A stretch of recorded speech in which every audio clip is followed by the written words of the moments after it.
નમસ્કાર મિત્રો, હું મણોસરા મૌલિક આપ સર્વ વિદ્યાર્થીઓનું સ્વાગત કરું છું. આજે આપણે ધોરણ 12 વિષય સમાજશાસ્ત્ર એની અંદર પ્રકરણ 2, પ્રકરણનું શીર્ષક છે ભારતીય સંસ્કૃતિ અને સમુદાય. એની અંદર આપણે પ્રથમ ભાગ જોઈએ. ભારતીય સંસ્કૃતિ અને સમુદાય.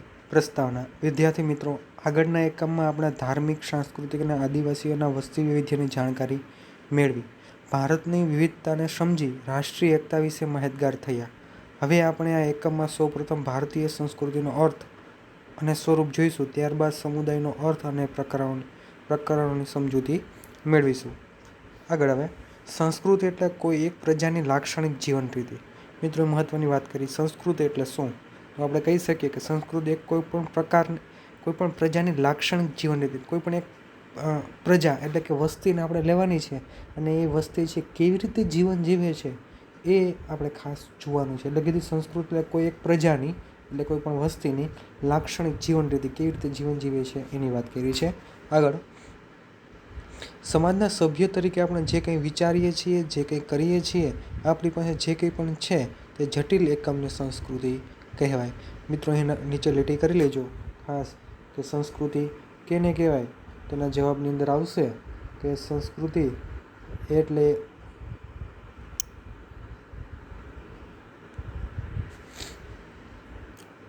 એ વિચારીએ છીએ, જે કંઈ કરીએ છીએ, આપણી પાસે જે કંઈ પણ છે તે જટિલ એકમને સંસ્કૃતિ કહેવાય. સંસ્કૃતિ અંગે ધોરણ 11માં આપણે વિગતે સમજ મેળવી છે. આ એકમમાં આપણે તેની ભારતના સંદર્ભમાં સમજૂતી મેળવવાની છે. તો વિદ્યાર્થી મિત્રો, માત્ર કુટુંબના જ વડીલો નહીં, બધા વડીલોને લોકો માન આપે છે, પગે લાગે છે. તે તમે જોયું હશે ને. અતિથિ દેવો ભવ, ઘરે આવેલા મહેમાનની આગતા કરી તેમની કાળજી લેવાનું હોવાનું જોયું છે ને. આ ઉદાહરણ જ ભારતીય સંસ્કૃતિનું પ્રતિબિંબ પાડે છે. ભારતીય સંસ્કૃતિમાં આવા ઘણા બધા મૂલ્યો ભારતીય સંસ્કૃતિને ખૂબ જ વિશાળતા અપાવે છે. મિત્રો, ખાસ આમાં વાત કરી છે કે વડીલોને, કુટુંબના વડીલોને જ નહીં પરંતુ બધા વડીલોને માન આપે છે. કોઈ બહારનો કોઈ વ્યક્તિ હોય, મોટી ઉંમરનો વ્યક્તિ હોય તો પણ છે એને આવકારો આપે છે, એને માનથી બોલાવે છે, અથવા તો ઘરના વ્યક્તિ હોય છે એના આદર સત્કાર કરે છે, એની સેવા કરે છે. આ બધી આપણી સંસ્કૃતિના એક ભાગ છે. પણ મિત્રો, આ ભાગ છે પરંતુ એમાં કોઈ જુઓ, એમાં કોઈ નીતિ નિયમો નથી હોતા કે મોટા વ્યક્તિઓને છે એ આદર આપવો, કોઈ નિયમ લખાયેલો હોતો નથી. પરંતુ નાના વ્યક્તિ છે હોય એ વ્યક્તિ મોટા વ્યક્તિ કેવી રીતે જીવન પસાર કરે છે, કેવી રીતે એનાથી મોટા વ્યક્તિઓને બોલાવે છે અને માન આપે છે, બધી વસ્તુ નાના બાળકો શીખે છે એનામાંથી. એટલે કે વડીલોને માન આપે છે, પગે લાગે છે. તમે જોયું છે ને, અતિથિ દેવો ભવ. અતિથિ એટલે મહેમાન, અને દેવ બરાબર ગણીએ એનું સ્વાગત કરે છે. ઘરે આવેલા મહેમાનની આગતા સ્વાગતા કરી તેની કાળજી લેવાનું જોયું છે ને. આ ઉદાહરણ દ્વારા જ ભારતીય સંસ્કૃતિનું પ્રતિબિંબ પાડે છે કે આ છે એ ભારતીય સંસ્કૃતિ છે. ભારતીય સંસ્કૃતિના આવા ઘણા બધા મૂલ્યો ભારતીય સંસ્કૃતિને ખૂબ વિશાળતા અપાવે છે. ભારતીય સંસ્કૃતિ અને સભ્યતાનો ઇતિહાસ હજારો વર્ષ જૂનો છે. આપણી ભારતીય સંસ્કૃતિ છે એ હજારો વર્ષ જૂની છે. ગંગા નદીના પ્રવાહની જેમ તે સતત પ્રવાહિત રહ્યો છે. મિત્રો, જેમ ગંગા નદીનો પ્રવાહ છે સતત ને સતત ચાલ્યા રાખતો હોય છે, કારણ કે નદીની અંદર ક્યારેય પાણી ખૂટતું નથી. એવી જ રીતે છે ભારતીય સંસ્કૃતિ છે એ સતત પ્રવાહિત રહી છે. સમય જતાં તેમાં નવા નવા તત્વો સમાતા ગયા અને આજે 21મી સદીના પ્રારંભે ભારતીય સંસ્કૃતિ અનેકવિધ પાસાઓને સમાવતી ભાતીગળ સંસ્કૃતિ તરીકે ઉપસી આવી છે. મિત્રો, શબ્દ મહત્વનો બધું ભાતીગળ સંસ્કૃતિ છે. ભાતીગળ એટલે એમ જો આગળ વાત કરી કે ગંગા નદીના પ્રવાહની જેમ સતત પ્રવાહિત રહ્યો છે ને, સાથે બીજું સમય જતાં એમાં નવા નવા તત્વો સમાતા ગયા. જેમ ગંગા નદી છે તો એની સાથે એની ઘણી બધી બીજી નદીઓ પણ મળે છે, બરાબર. એવી જ રીતે ભારતીય જે સંસ્કૃતિ છે એ સંસ્કૃતિમાં ઘણી બધી સંસ્કૃતિઓ ભેગી થઈ છે. એટલે કે નવા નવા તત્વો સમાતા ગયા અને આજે 21મી સદીના પ્રારંભે ભારતીય સંસ્કૃતિ અનેકવિધ પાસાઓને સમાવતી ભાતીગળ સંસ્કૃતિ ઉપસી આવી છે. ભાતીગળ એટલે વિવિધતા ભરેલી સંસ્કૃતિ. આપણે એને કહી શકીએ કે વિવિધતા ભરેલી સંસ્કૃતિ એ ભાતીગળ સંસ્કૃતિ છે. ભારતીય સંસ્કૃતિના ઘડતરમાં અનેક લોકોએ સહયોગ, બલિદાન આપી પોતાની વિશિષ્ટ પ્રતિભા દ્વારા તેને અમરતા બક્ષી છે. મિત્રો, ભારતીય સંસ્કૃતિના ઘડતરની અંદર, ટૂંકમાં એને વિકાસ કરવાની અંદર છે અનેક લોકોએ સહયોગ, બલિદાન આપ્યા છે અને પ્રતિભા છે એને અમરતા બક્ષી છે. તેથી જ તો અન્ય પ્રાચીન સંસ્કૃતિઓ નામશેષ થઈ, પરંતુ ભારતીય પ્રજાએ પોતાનો સાંસ્કૃતિક વારસો જાળવી રાખ્યો છે. મિત્રો જે મહત્ત્વની વાત કરી કે વિશ્વની બીજી સંસ્કૃતિઓ છે, ચાઇનાની સંસ્કૃતિ છે, ઇજિપ્ત, બેબીલોન, આ બધી સંસ્કૃતિઓ છે નાશ પામી છે. ગ્રીકની સંસ્કૃતિ, આ બધી સંસ્કૃતિઓ છે નાશ પામી, પરંતુ ભારતીય સંસ્કૃતિ છે નામ થઈ શકી નથી. પણ હજુ સુધી છે ભારતીય સંસ્કૃતિ પોતાનો વારસો છે એ અકબંધ એને જાળવી રાખ્યો છે. વિશ્વમાં ભારતની સંસ્કૃતિ પ્રાચીન અને ભવ્ય ગણાય છે અને વિશ્વગુરુ બનવા તરફ પ્રયાણ કરી રહ્યું છે. મિત્રો વિશ્વ લેવલે જો આપણે ભારતીય સંસ્કૃતિની જો વાત કરીએ તો મેં કીધું ભારતની સંસ્કૃતિ પ્રાચીન એટલે ખૂબ જ લાંબા સમય, હજારો વર્ષ જૂની ગણવામાં આવે છે અને ભવ્ય એટલે શ્રેષ્ઠ ગણવામાં આવે છે અને વિશ્વગુરુ બનવા તરફ પ્રયાણ કરીએ છીએ. માત્ર એક દેશનો નહીં પણ આખા વિશ્વનો ગુરુ એટલે કે માર્ગદર્શક, આખા ભારત દેશ છે, ભારતીય સંસ્કૃતિ છે, આખા વિશ્વનો માર્ગદર્શક બનશે એટલી ઉચ્ચ ગુણવત્તા છે એ શ્રેષ્ઠતા એ આપણી ભારતીય સંસ્કૃતિ ધરાવે છે. મિત્રો હવે ભારતીય સંસ્કૃતિનો અર્થ અને વ્યાખ્યા જોઈએ. ભૂપેન્દ્ર બ્રહ્મભટ્ટ જણાવે છે કે ભારતીય સંસ્કૃતિ એટલે માનવતા, સહિષ્ણુતા, વિશાળતા, એકતા, બિનસાંપ્રદાયિકતા અને સાતત્યના લક્ષણ ધરાવતી સંસ્કૃતિ. મિત્રો તમારા પરીક્ષાની અંદર છે ભારતીય સંસ્કૃતિની વ્યાખ્યા લખવાની થતી હોય છે તો એની અંદર ભૂપેન્દ્ર બ્રહ્મભટ્ટે છે એ સંસ્કૃતિની વ્યાખ્યા આપી છે અને મારી દૃષ્ટિએ ખૂબ જ સહેલી વ્યાખ્યા છે. એટલે કીધું ભારતીય સંસ્કૃતિ એટલે માનવતા, એની અંદર માનવતાના ગુણો રહેલા છે, સહિષ્ણુતાના ગુણો રહેલા છે, વિશાળતા છે, એકતા અને બિનસાંપ્રદાયિકતા અને સાતત્યના લક્ષણ ધરાવતી સંસ્કૃતિ છે. વિશાળતા છે, વિશાળ છે, આપણો દેશ કેટલો બધો વિશાળ છે. ઉત્તર કાશ્મીર અને દક્ષિણમાં કન્યાકુમારી અને પૂર્વની અંદર અરુણાચલ પ્રદેશથી લઈ અને દક્ષિણની અંદર પશ્ચિમની અંદર આપણે કચ્છ, ગુજરાતની અંદર સમાવેશ થઈ શકે. અને બિનસાંપ્રદાયિકતા બધા જ સંપ્રદાયને સમાવતાવાળી સંસ્કૃતિ અને સાતત્ય સતતને સતત ચાલ્યા રાખતી સંસ્કૃતિ આપણી મિત્ર ભારતીય સંસ્કૃતિ છે. ભારતીય સંસ્કૃતિ લાગણીઓની અને બુદ્ધિની પૂજા કરનારી સંસ્કૃતિ છે.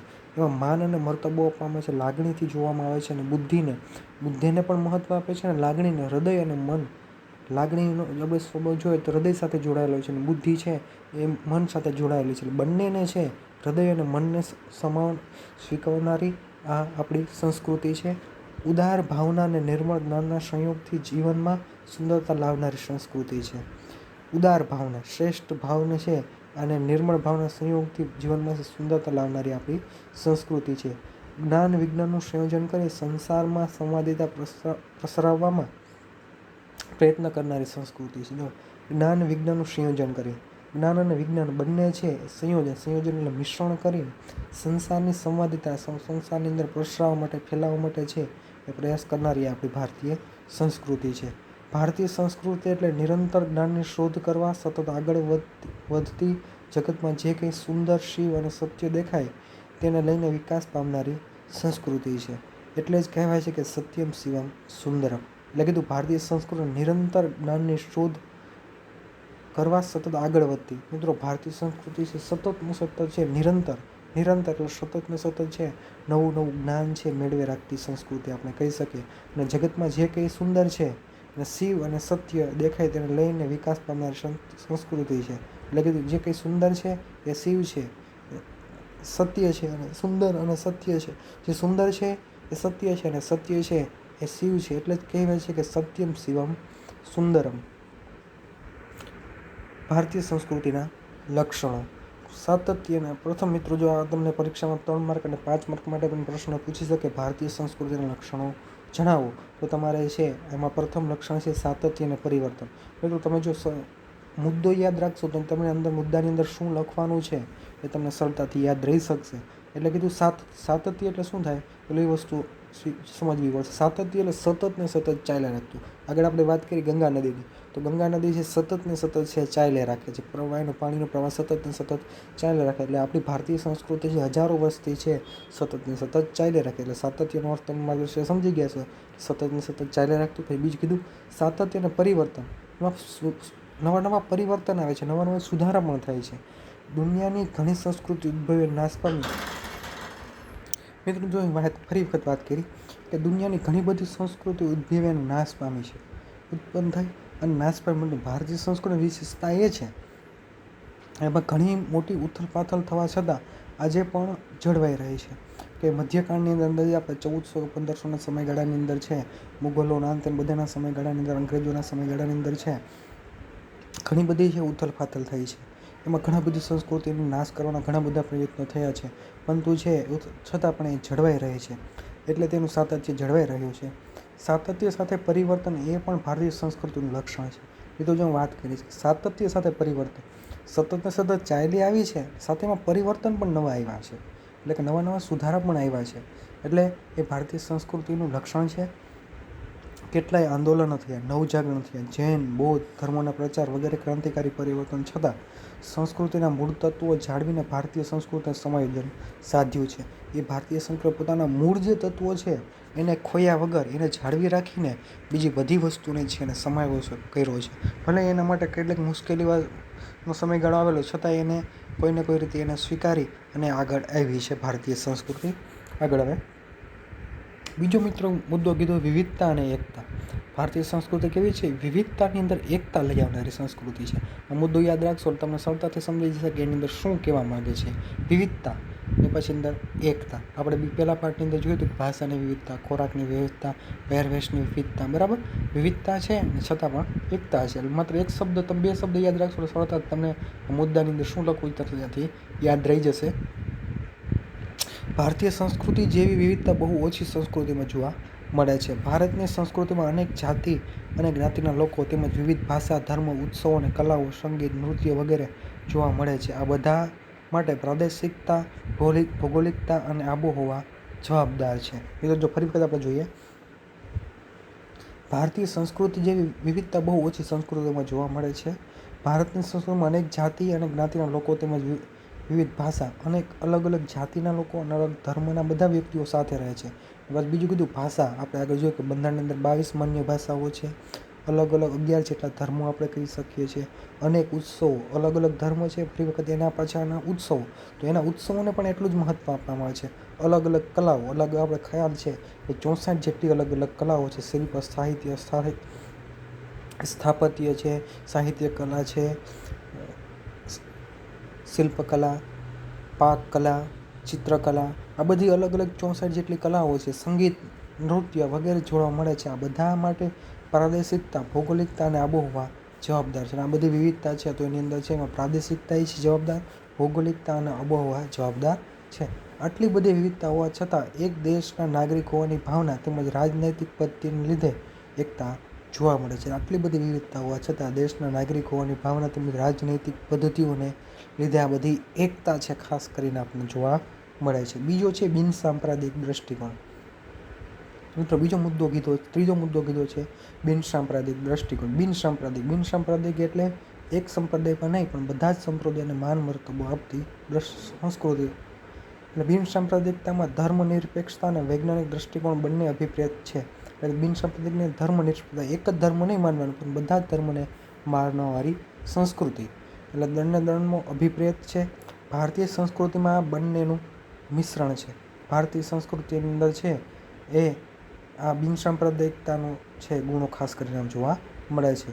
ભારતમાં વિભિન્ન સંસ્કૃતિ ધરાવતા સમૂહો હળીમળીને સાથે રહે છે. ભારતીય સંસ્કૃતિ સહિષ્ણુતાનો ગુણ ધરાવે છે. મિત્રો જો વાત કરી છે, ભારતીય સંસ્કૃતિ છે હળીમળીને સાથે રહે છે. એમાં ઉત્સવો હોય, તહેવારો બધા જ ની અંદર છે હળીમળી અને કાર્ય કરે છે. સહિષ્ણુતાનો ગુણ છે ખાસ કરીને ધરાવે છે. ભારતમાં બધા જ લોકોને સમાન અધિકાર અને લઘુમતીઓનો અધિકારના રક્ષણ માટે ખાસ જોગવાઈ કરવામાં આવી છે. મિત્રો મેં ખાસ વાત કરી છે કે ભારતના બધા જ લોકોને સમાન અધિકાર અને લઘુમતીના અધિકારના રક્ષણ માટે ખાસ જોગવાઈ કરવામાં આવી.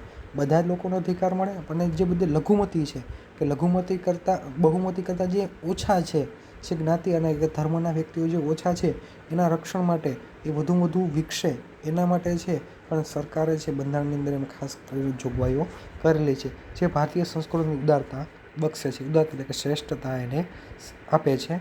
ભારતીય સંસ્કૃતિમાં વિજ્ઞાનને પણ મહત્ત્વ અપાયું છે, એટલે કે તે બિનસાંપ્રદાયિક દ્રષ્ટિકોણવાળી છે અને ભારતીય સંસ્કૃતિ અને વિજ્ઞાનને પણ સ્વીકારવામાં આવ્યું છે, એટલા માટે બિનસાંપ્રદાયિક દ્રષ્ટિકોણ એ ધરાવે છે. મિત્રો ચોથો મુદ્દો છે વૈશ્વિક દ્રષ્ટિકોણ. ભારતીય સંસ્કૃતિ વૈશ્વિક દ્રષ્ટિકોણ ધરાવે છે કે વિશ્વ કક્ષા સુધી છે પોતાની સંસ્કૃતિના મૂળ છે એ ત્યાં ફેલાવવાનો પ્રયત્ન કરે છે. સમગ્ર દુનિયામાં શાંતિ અને સદ્ભાવનાનો સંદેશ ફેલાવેલો છે.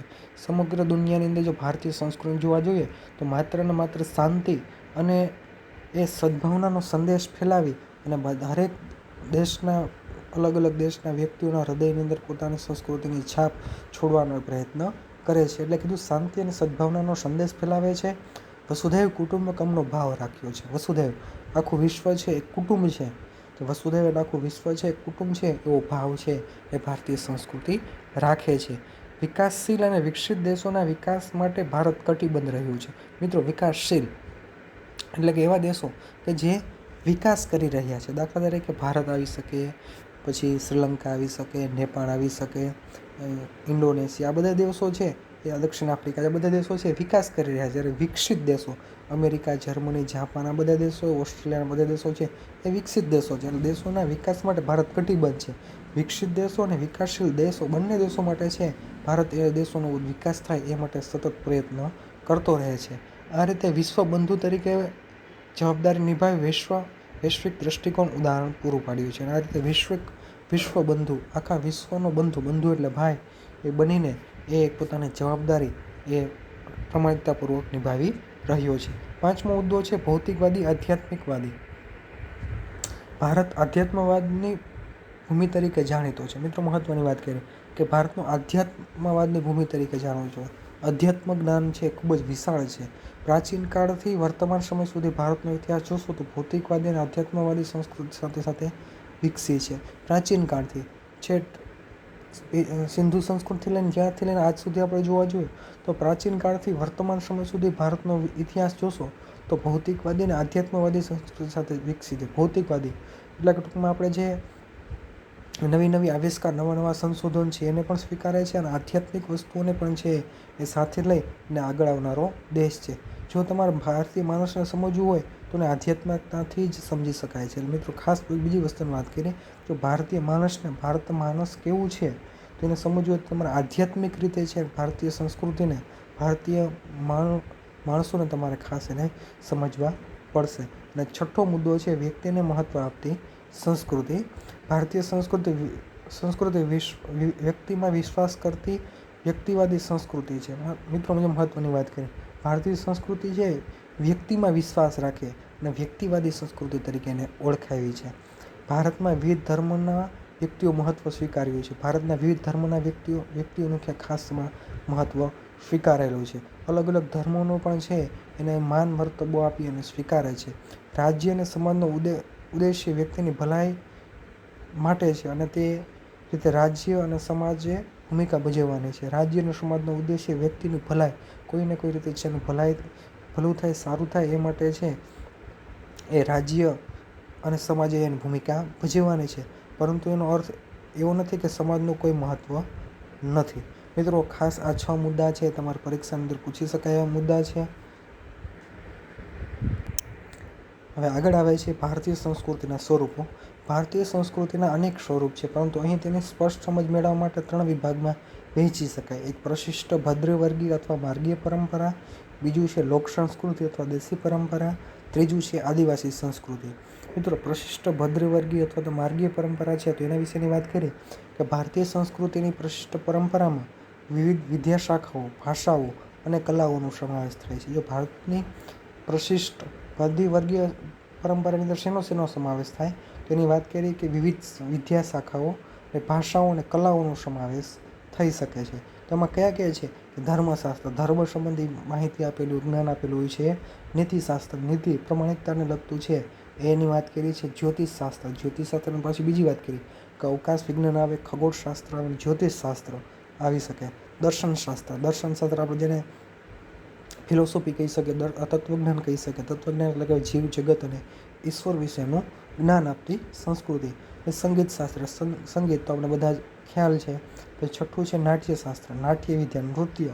અને સાતમું છે વ્યાકરણ શાસ્ત્ર, અલગ અલગ સંસ્કૃત સાહિત્યનું વ્યાકરણ, ગુજરાતી સાહિત્ય, હિન્દી સાહિત્યનું વ્યાકરણ, આ બધું જ. પછી આઠમું છે આયુર્વેદ, ઔષધ વિજ્ઞાન, ખાસ કરીને આયુર્વેદિક વસ્તુ અત્યારે રોજ દિન પ્રતિદિન છે એનું મહત્ત્વ છે એ વધતું જાય છે. નવમું છે વાસ્તુ અને શિલ્પ, આપણે શિલ્પ સાહિત્ય કહીએ છીએ, આર્કિટેક્ટ, બરાબર. આ બધા જ છે 9 જેટલા જે મુદ્દાઓની વાત કરી, આ બધું છે વિવિધ શાસ્ત્રો મૂળ સંસ્કૃત ભાષામાં બધાય રચાયેલા હતા અને તેને કારણે આપણે પરંપરાને પ્રશિષ્ટ કહીએ છીએ. જુદા જુદા ગ્રંથોમાં ભારતીય સંસ્કૃતિના વિવિધ પાસાઓની શાસ્ત્રીય ચર્ચા કરવામાં આવી છે. એટલે બધા જ જુદા જુદા ગ્રંથોની અંદર છે ભારતીય સંસ્કૃતિના વિવિધ પાસાઓ, સંગીત વિશે, સાહિત્ય વિશે, શિલ્પ વિશે, આ બધા વિશે અલગ અલગ શાસ્ત્રોની અંદર ચર્ચા કરવામાં આવી હતી અને તેનું સાતત્ય આજે પણ રહ્યું છે અને હજુ સુધી પણ એનું મહત્ત્વને સ્વીકારવામાં આવે છે. આ પરંપરામાં વિવિધ વિષયોની કુશળતા પ્રાપ્ત કરવા માટેના સાધનો અથવા તાલીમની અનિવાર્યતા રહેતી. અને આ બધાની અંદર જે વિષયની કુશળતા પ્રાપ્ત કરવા માટે સાધનો અને તાલીમની અનિવાર્યતા રહેતી. દાખલા તરીકે સંગીત હોય તો એની સંગીત સાથે જોડેલા અલગ અલગ સાધનો છે, વાજિંત્રો છે, તો એની અનિવાર્યતા રહેતી, એની જરૂર પડતી. જોકે અહીં એ ઉલ્લેખ કરવો જોઈએ કે સંસ્કૃત ભાષા એ જનસામાન્યની ભાષા ન હોવાને કારણે ભદ્ર વર્ગ સુધી જે સીમિત રહી હતી. મિત્રો, મહત્ત્વની વાત કરી કે સંસ્કૃત ભાષા છે એ જનસામાન્યની ભાષા નહોતી. જનસામાન્ય બધા જ વ્યક્તિઓ જાણી સમજીને એને આવડતી હતી નહીં. એટલે કેટલાક વ્યક્તિઓ છે સંસ્કૃત ભાષાના જ્ઞાની હતા અને કેટલાક વ્યક્તિઓને બોલતા, લખતા, વાંચતા એ આવડતી હતી. એટલે કીધું જનસામાન્યની ભાષા ન હોવાને કારણે ભદ્ર વર્ગ સુધી સીમિત રહે કે ભણેલ ગણેલ વર્ગ સુધી એ મર્યાદિત રહે છે. ઉપરાંત પરંપરામાં ભિન્ન ભિન્ન ધર્મો અને સંપ્રદાયોના તત્વો ઉમેરાતા ગયા અને તે દ્વારા એક વિશિષ્ટ ભાતીગળ સંસ્કૃતિ વિકસી.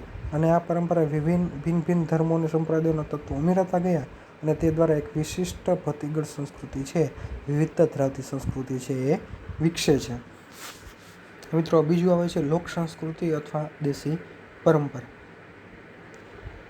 લોક સંસ્કૃતિ અથવા દેશી પરંપરા. લોક સંસ્કૃતિ માનવ સમાજ જેટલી જૂની છે. મિત્રો, લોક સંસ્કૃતિ એની સાથે વાત કરી દો કે લોક સંસ્કૃતિ માનવ સમાજ જેટલી જૂની છે.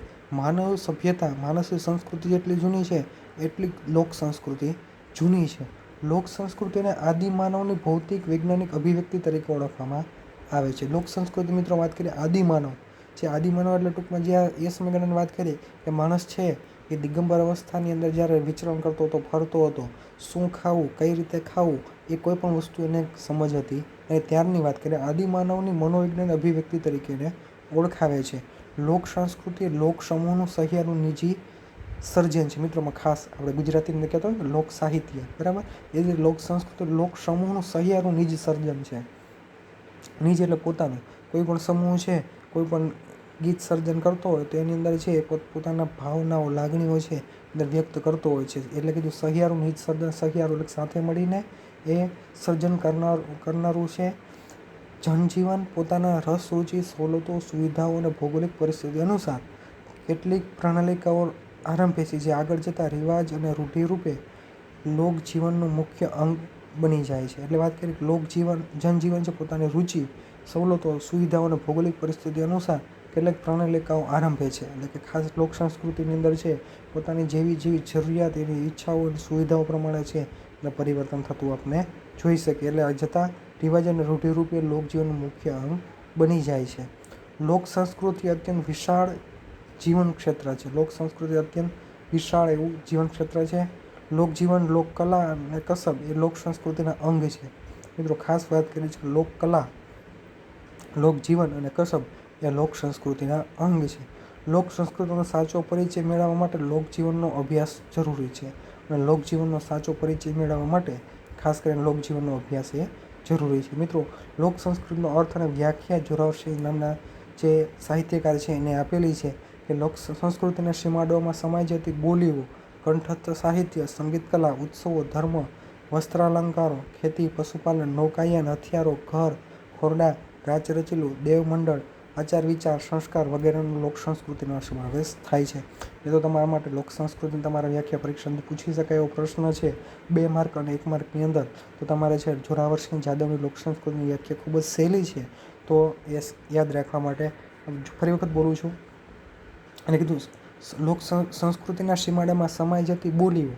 પછી બોલી એટલે પછી બોલે એટલે કંઠસ્થ સાહિત્ય. તમારી મિત્રો અને કેવી રીતે યાદ રાખવી તો કહું તો સહેલી રીતે બોલી તો કઈ રીતે બોલાતું હોય, આપણે કંઠથી બોલાતું એટલે કંઠસ્થ સાહિત્ય હોય તો આપણે લખાતું હોય પણ છે. સંગીત કલા, ઉત્સવ, સંગીત ક્યાં હોય તો ઉત્સવ વગાડવા, ઉત્સવ હોય ત્યાં એ સંગીત હોય. એ ધર્મની સાથે હોય તો વસ્ત્રાંગલો.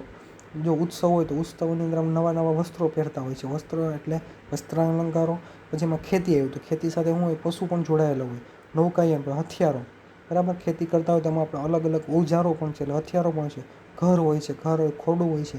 ઘર હોય તો ઘરની અંદર છે રાચ રચેલો, રાચ રચેલો એટલે આપણે ઘરની અંદર જે સરસામાન હોય છે, આપણે ઘણી વખત આપણે સોફા સેટ કહેતા હોય, સેટી, પલંગ, ટીવી, ફ્રીજ, આ બધું ટૂંકમાં રાચ રચેલું, બરાબર.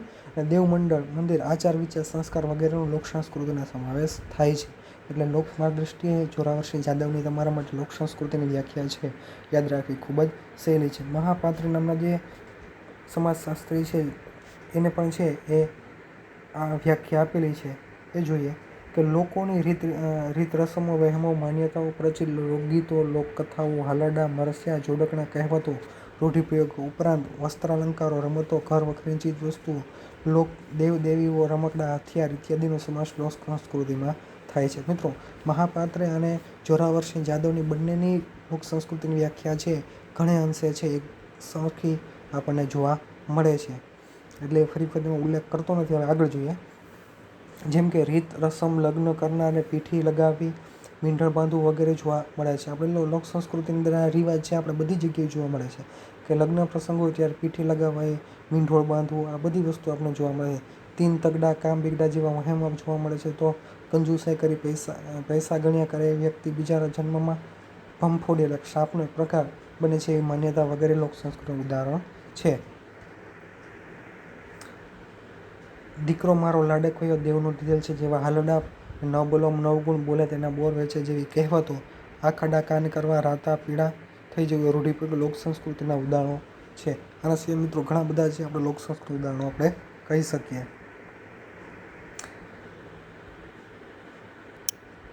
હવે હસુ યાજ્ઞિક નામના જે સમાજશાસ્ત્રી છે એની વાત કરી. લોક સંસ્કૃતિ લોકમાનસ અને સાહિત્યના પાસા છે. લોક સંસ્કૃતિ લોકમાનસ અને સાહિત્યના પાસા છે અને ભાગ છે.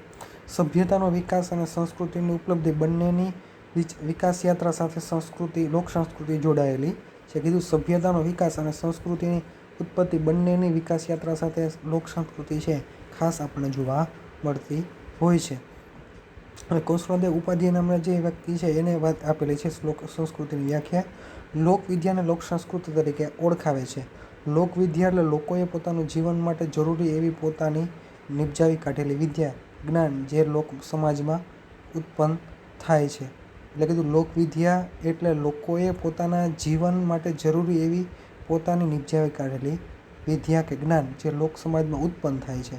અમે જો વાત કરી છે કે લોકોએ પોતાનું જીવન માટે જરૂરી છે જે અલગ અલગ પોતાના જીવન જીવવા માટે જે વિદ્યાઓ ઉત્પન્ન કરી છે, જેની જરૂરિયાત પૂર્ણ કરવા માટે જે કઈ વસ્તુ સર્જન કર્યું છે, આ બધું છે એ લોક સંસ્કૃતિની અંદર આપણે સમાવેશ કરી શકીએ. ભારતની બહુમતી પ્રજા સદીઓથી લોક સંસ્કૃતિ સાથે સંકળાયેલી છે. આ પરંપરા મૌખિક રહી હોવાનું પુસ્તકોનો સીધો આધાર તેના વિકાસમાં જોવા મળતો નથી. ભારતની બહુમતી પ્રજા સદીઓથી લોક સંસ્કૃતિ સાથે સંકળાયેલી છે અને એ પરંપરા મૌખિક રહી હોવાનો પુરાવો પુસ્તકોનો સીધો આધાર જોવા મળતો નથી.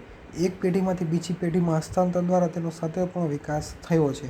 આજે આપણી ભારતીય સંસ્કૃતિ છે એમાં ખાસ કરીને લોક સંસ્કૃતિ છે એક પેઢીમાંથી બીજી પેઢીમાં હસ્તાંતરિત.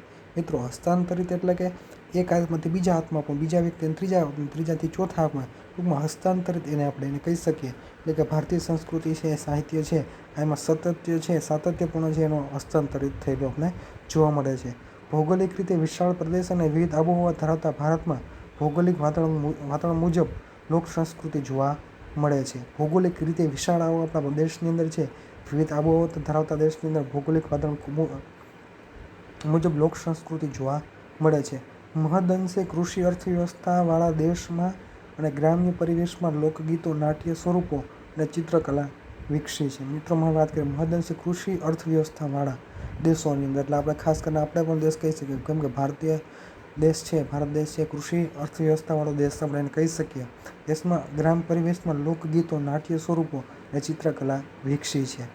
આદિવાસી સંસ્કૃતિ અને લોક સંસ્કૃતિ આ સંદર્ભમાં ઘણું સામ્ય ધરાવે છે અને આદિવાસી સંસ્કૃતિ અને લોક સંસ્કૃતિ છે આ બંને ઘણું બધું એકતા કે સરખાપણું આપણને જોવા મળે છે.